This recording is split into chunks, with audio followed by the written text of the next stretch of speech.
What's going on, you guys? So today I'm coming to you with not a fleet build, but a Galactic Supremacy build. So if you haven't already, check out my Galactic Supremacy video. I'm actually running a giveaway on that as well if you're sharing that video on Facebook or Twitter, retweeting it on Twitter. But right now, basically I'm going to do the build that's going to represent Armada in this Royal Rumble Fantasy Flight game Star Wars Showdown, where I'm pitting 4 games against each other. Armada versus X-Wing versus Imperial Assault versus Destiny.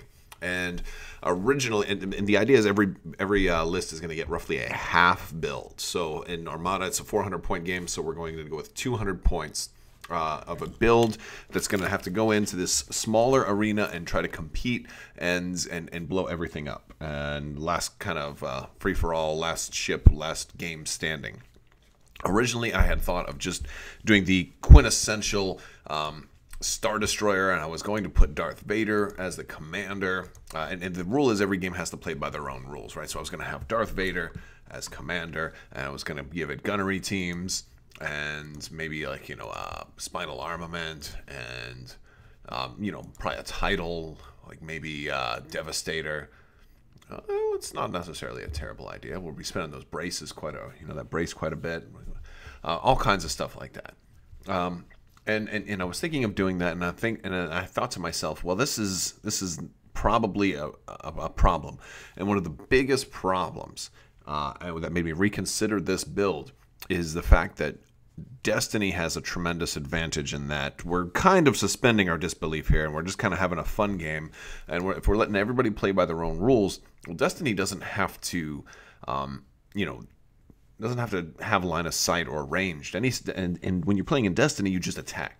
So the idea here is like Destiny will be able to just attack the rear of the Star Destroyer. And then, and Destiny can potentially do a ton of damage in a single turn if they get, and nobody's playing Destiny against Destiny, so nobody's going to be removing dice. So there's a lot of problems with that make something like a single ship very risky, because they could just come in here and just be like, all right, I rolled I played some upgrades, and by turn 2 I've got this character with all these lightsaber and all this other stuff, and 3 damage, 3 damage, 3 damage, 3 damage, 3 damage, all coming in, and before I even get there the Star Destroyer could be dead. So I wanted to go with 2 ships. I was also thinking about squadrons, but squadrons don't have enough of an attack to really matter, and since they don't have any other squadrons, then they're not going to be able to get their anti-squadron fire. Their crits aren't going to matter, so I'm just not thinking that highly about squadrons. And bombers wouldn't matter because there's no other capital ships for them to attack. So I decided I would still go thematic and still get a Star Destroyer, but we're going to go with Victory.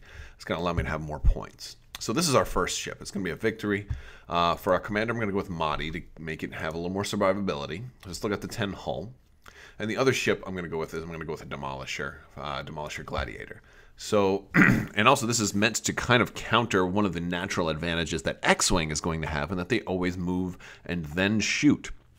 So it's actually going to end up being kind of difficult to take out X-Wing ships here. So we're going to go ahead and let's outfit the Demolisher first. We're going to give this Demolisher Ordnance Experts.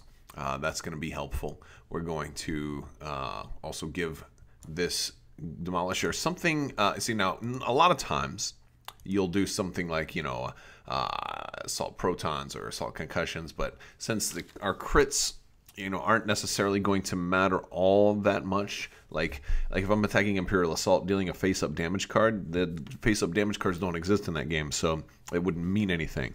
Same thing applies to Destiny, right? Now that would work for X-Wing, but this only, I need to be more well-rounded. So I'm thinking, well, let's go with Minister Tua over here, and we'll go with the Reinforced Blast Doors. This guy is gonna, a lot of my money is gonna be on this guy.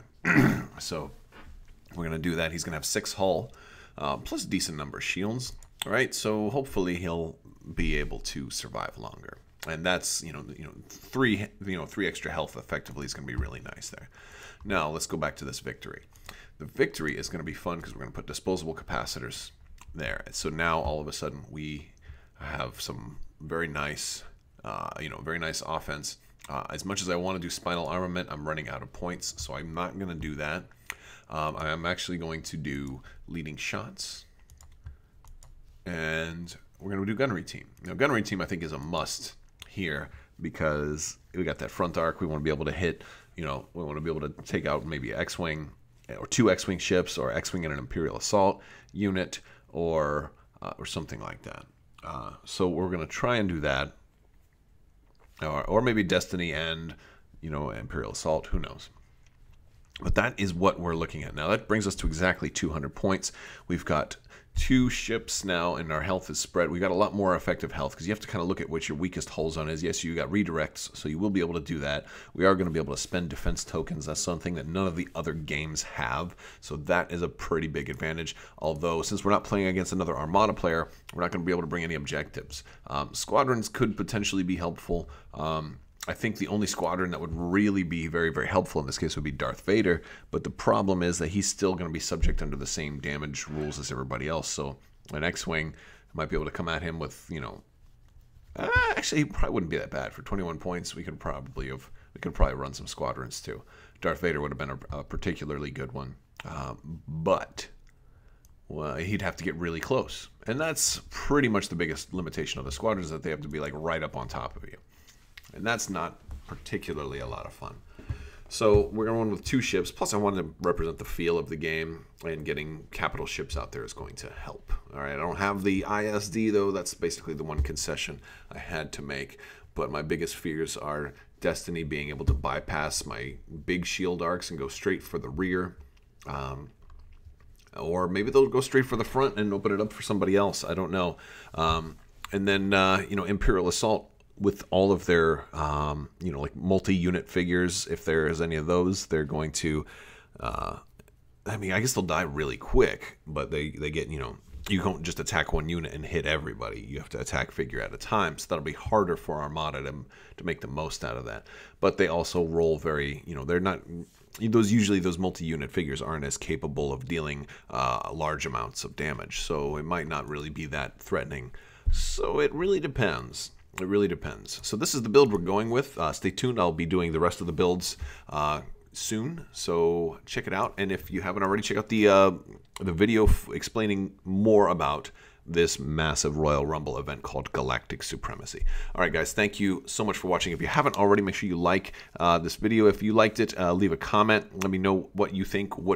If you're going to be playing Armada with me, because this will be a live broadcast. We're probably going to run it in Discord, and I'll have separate channels for each of the different 4 teams, and everybody can be in their teams, and as well as watch the live stream and then tell me what they want to do. This way it resembles a little bit of, you can strategize without broadcasting your strategy to everybody else, and I expect it just to be a lot of fun. So let's go ahead and, and if you like this video, go ahead and make sure you subscribe to and click the bell for alerts. You don't want to miss when I go live, and you don't want to miss whenever I come up with the other builds, so you guys will know what you're all up against. Thank you guys so much for watching, and have a great day.